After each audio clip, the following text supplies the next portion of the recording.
Going on, everyone? John Matrix here.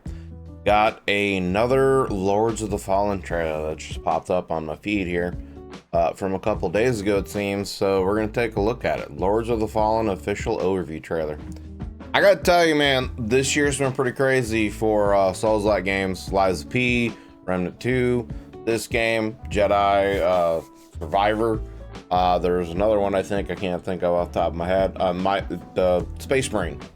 If that comes out this year, Space Marine 2, which isn't kind of really Souls-like, I guess, but I guess you could kind of classify it in that genre. It's third-person action RPG-ish looking game. Anyway, whatever. The point is, lots of really good fucking games. Okay, so I'm looking forward to Lords of the Fallen. Comes out in a few weeks here, October 13th, I believe. So yeah, that's next Friday, actually. Next Friday is when it's out. So I've been looking forward to this. The original Lords of the Fallen game that came back out in like 2014 or 15 or something like that is what actually really got me into the Souls genre to begin with. I played that game and then I was like, all right, I'll give Dark Souls a try, and that's led me down the rabbit hole to where I am today with a lot of these games. So looking forward to this game very much and seeing what it has to offer. So without further ado, get into it here. Bloodborne intense violence. Like the art looks very good in this game. The art design looks cool. Lords of the Fallen is the all-new epic dark fantasy action RPG. Don't be downgrading on me here. I hate it when YouTube does that. 1,000 years after the events of the original game. Okay. Prepare to embark upon a perilous adventure through the vast lands of Mornstead, a prominent region within this sprawling world, on the brink of demonic desolation. Gotcha. Okay. Like just the creature design that I've seen so far, the art design of the worlds, the whole, like I've said it before in another video, the whole duality of worlds and switching between worlds to, you know, fix puzzles and do things is something that I've always really liked in games. Metroid Prime Echoes is one of my favorite games of all time, and I really love that game because of that system, having to go back and forth and do different things in different worlds to progress. So I'm looking forward to this very much. Stretching across the game just looks beautiful. Like, look at that. Lies the colossal hand of a deer, overlooked by the 5 holy beacons of the Sentinels.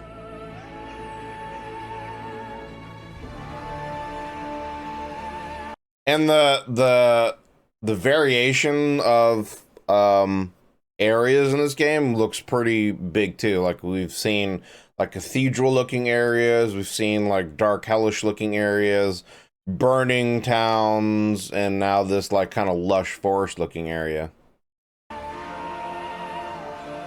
Originally constructed to restrain the fallen god, they have been defiled by his infernal forces, and now threaten to abet his resurrection.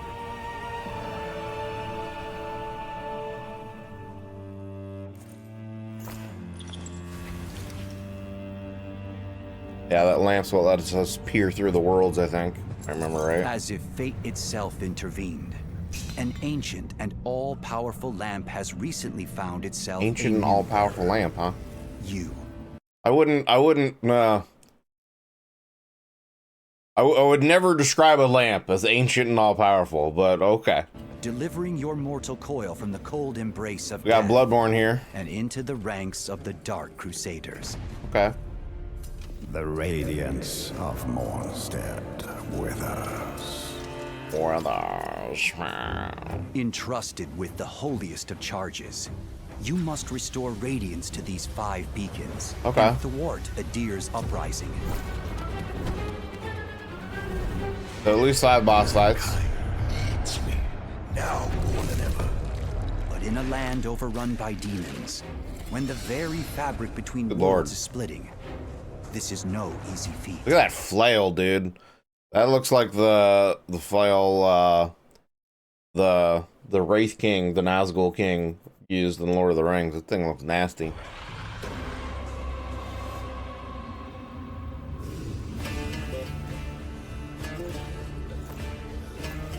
Your quest will take Like, you the on game a just looks long beautiful. and harrowing journey through the disparate regions of Mornstead. From forsaken fens What to was burning that? cities, cavernous mines, Oh, Blighttown. snow-capped We got Blighttown forests. confirmed. each land is distinct, but equal. See, like I said, the game looks like it has a lot of varied biomes, I guess you could say. A lot of varied landscapes and areas, and you kind of need that in these type of games so you can feel like you're actually progressing. You know, when everything looks the same, you know, and everything's kind of monotone, the game feels, you know, monotone, and it feels like, okay, am I actually progressing? What's going on? You know, having distinct different areas is really important, in my opinion, in a lot of these games. Fully fraught with untold horrors, curious companions, Interesting. and Gandalf. myriad secrets. That's stuff sick. I love that to keep stuff. track of your whereabouts. Though a word to the wise, ink and parchment will provide limited solace, especially when it comes to this world's inhospitable behind you, bro. counterpart. Got a ring wraith on you. The land Everything comes back to sea Lord of the Rings. possesses an ungodly power. The power to cross between the realm of the living, Axiom, and the realm of the dead, Umbral. With each reality harboring its own labyrinthine pathways, you'll need to navigate both worlds accordingly. That's creepy. Axiom presents its own unique challenges, but terrors beyond comprehension await in the nightmarish equivalent. Yeah, like the creature design that I've seen in this game so far just looks awesome. Like, look at that. That is terrifying. Yeah, the Dark Those Paladin who guy embark here. upon this crusade must also confront the formidable champions that inhabit such realms. A betrayal made flesh. That sword looks and sick. one I want it. cannot brook. I want that sword. These fierce adversaries will not respond. Yeah, kindly this to your dude is interruption of creepy. their twisted This endeavors. giant demon thing is playing with the little dead bodies. That's creepy as hell. They will test the swiftest swordsmanship and the most adept spellcasters.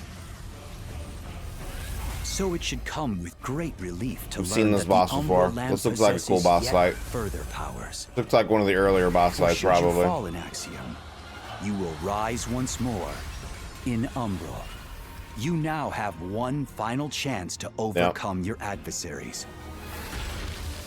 Kind of have like a two-death The system. longer you spend in this forsaken hellscape, the greater number of spectral horrors that will hunt you down. Oh, interesting. The longer you're in the underworld, the more mobs will spawn and come after you, I guess. That's interesting. Okay. Risk-reward system for being in the undead area. Should 2 lives still prove inadequate, help is at hand for those whose pride permits. Mornstead is home to a number of would-be comrades. Yep, Some will summon demand people. an errand performed before proffering a second sword. So that was the thing that they showed summoning in a previous video for like co-op stuff. I wonder if this game is gonna have an invasion system like, you know, Dark Souls did. That's one of the things that has made Dark Souls great. That a lot of other games, for whatever reason, they don't implement, you know, a multiplayer PvP system. And that's one of the things that keeps the Dark Souls games going for as long as they have, is because there is a PvP system. It's for, you know, there's a multiplayer system where people can fight against each other. You know, if Liza P had something like that, I think it would take that game even to another level. So I'm curious what this is going to be like, if there is an invasion system or not. While others thirst heavier for the blood of Rogar. As for those who wish to look outside of Mornstead for a co-op companion, Yeah.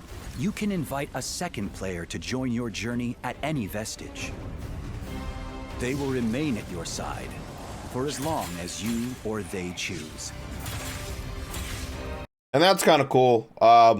You know, one of the systems in the Dark Souls games that the fact that when you want to play with someone, like when you get to a boss or whatever and you beat that boss, your co-op buddy goes away. And then if you want to progress with them together, you got to go to their world and defeat the boss too, so they can progress. I wonder if that's how it's going to work in this game. From what they're saying, it sounds like it's not. It sounds like the co-op person's just with you until they decide to be done or you're done or whatever. If that's the case, that's pretty cool. I kind of like that system, you know.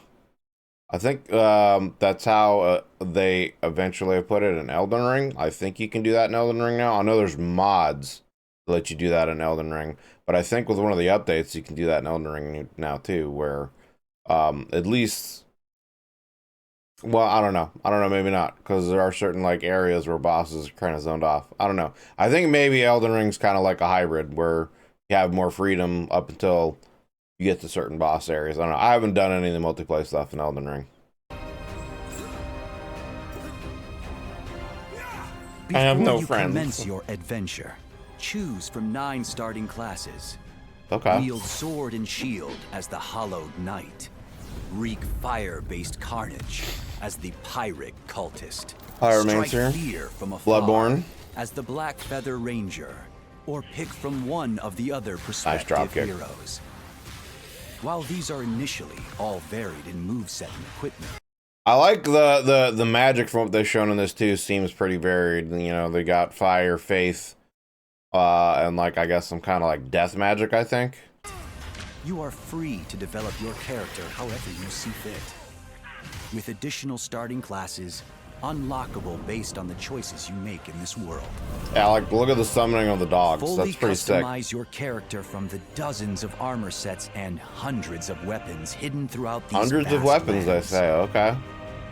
Not to mention an extensive range of equipment, including javelins, Nice. bombs, Okay. weapon salts, protection wars. I mean, it sounds like this is going to be a pretty large game, As especially for compared to those the first that one. would forgo metal for magic, there are 3 schools of sorcery to master: Radiance, Yeah. Faith, Rogar, fire, and Umbra. and yeah, death. Each comprising a sweeping spectrum of spells, from character buffs to arena-wide downpours of annihilation.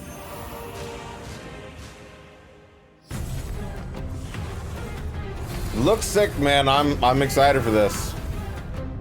An 2 epic weeks. adventure, Or full a of week from peril, Friday, actually. wonder, awe, and revelation, coursing through the very realms of the living and dead. I wonder if there's going to be boss weapons in this game too. I would assume so. Assume like if there's souls or whatever you get, you'll be able to like make boss weapons or something like that. An expansive kingdom of shadow. Like, look at that right there. Though. Like, look at that shot, dude. Like that looks beautiful. That like the artwork, the art design right there. It looks like this, you know, some kind of unholy, demonic cursed cathedral. Like that looks awesome, dude. I can't wait. Expansive kingdom I'm of so shadow looking forward and to chaos, this. in the darkest of crusades, to destroy a demon god. In light, we walk. There you go. Lords of the Fallen. There isn't really much else to say that I haven't already said. I'm excited for the game. It comes out in a week from Friday, October 13th. And I'm very much looking forward to it. I'm still trying to get my Liza P playthrough up on the YouTube and get that finished so I can start getting this going as soon as possible. But yeah, I'm very excited for it. Like I said, the original game is what got me into the Souls genre into the first place. And I'm happy to see, because the company that made the original one, then they went on and made the games called The Surge, which is kind of like a futuristic one. And those were okay. They were okay games, but I don't know. Something about them just didn't really like click with me. And I didn't enjoy them as a lot of other ones. But this looks like they're going back kind of to their roots, and they've reevaluated kind of the things that weren't so great in the first one, while also keeping the things that were pretty good in the first one, and expanding on everything. Expanding on the lore, obviously expanding on the world, classes, weapons, magic systems. They've expanded everything. And again, like I said, I'm curious to see how the two world system is gonna work in the game, with going from the living to the underworld. And you know, it looks like there's going to be areas that you were going to need to access, or that are going to be hidden, so you go to the underworld. And obviously I'm assuming that's going to be how you progress in certain areas of the game. And I just love that shit, dude. I love that shit. I liked it. And like I said, Metroid Prime Echoes, the Super NES Zelda game, Link to the Past. I don't remember if Majora's Mask had anything like that or not. I can't think of any other games off the top of my head that kind of have similar systems, but I know there's a couple others. But anyway, I'm looking forward to it. Let me know what you guys think. If you're still watching the video here at the end, I appreciate you watching the video all the way through. It means a lot. And thank you for taking the time to do so. If you enjoyed the video, consider leaving a like and a sub, as it does help me and the channel grow.